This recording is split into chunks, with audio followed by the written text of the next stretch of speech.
Positive psychology is the scientific study of what makes life most worth living. It is a science, and science requires testing theories against evidence. It is not a sequel to The Secret, and should not be confused with untested self-help, fly-by-night motivational speakers, or New Age philosophy. Much of psychology has been concerned with answering the question, what is wrong with you? It has sought to make individuals less miserable, to treat pathology and mental illness. The goal of the positive psychology movement is to make normal life more fulfilling. It asks the question, what is right with you?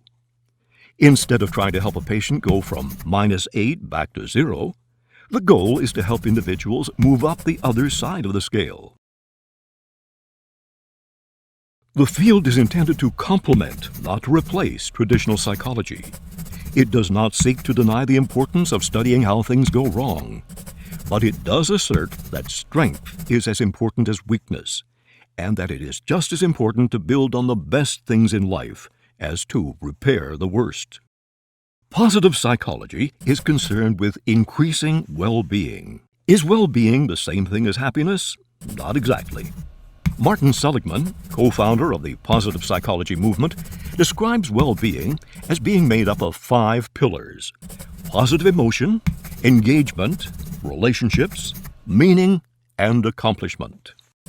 Branches of exploration in positive psychology. The term flow was coined by Mike Csikszentmihalyi, co-founder of the positive psychology movement. Flow is a state of absorption in one's work. It is characterized by intense concentration, loss of self-awareness, a feeling of being perfectly challenged, neither bored nor overwhelmed, and a sense that time is flying. Flow is an intrinsically rewarding experience. It can also help one achieve a goal or improve skills, and is highly related to creative insight.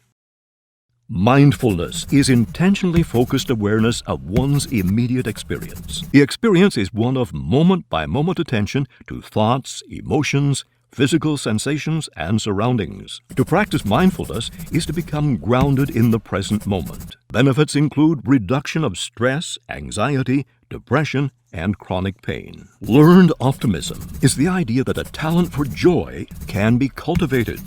That said, it's important to note the research tells us that the path to fulfillment requires considerable hard work.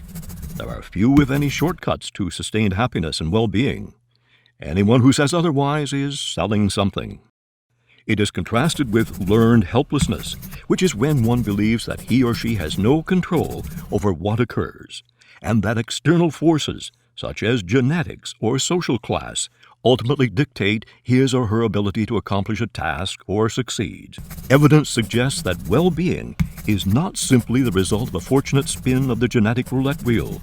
There are things that people can actively do to lead more fulfilling lives. Professor Howard Gardner is leading a large-scale effort to identify individuals and institutions that exemplify good work. Work that is excellent in quality, socially responsible, and meaningful to its practitioners. The project also seeks to determine how best to increase the incidence of good work in our society. The Good Work Project argues that society as a whole would be better off to encourage individuals to pursue excellence for its own sake, to gravitate toward projects where they regularly achieve a sense of flow, and to find positions that will help them achieve higher levels of fulfillment. Is positive psychology an easy answer to all of society's problems? No, let's not be naive.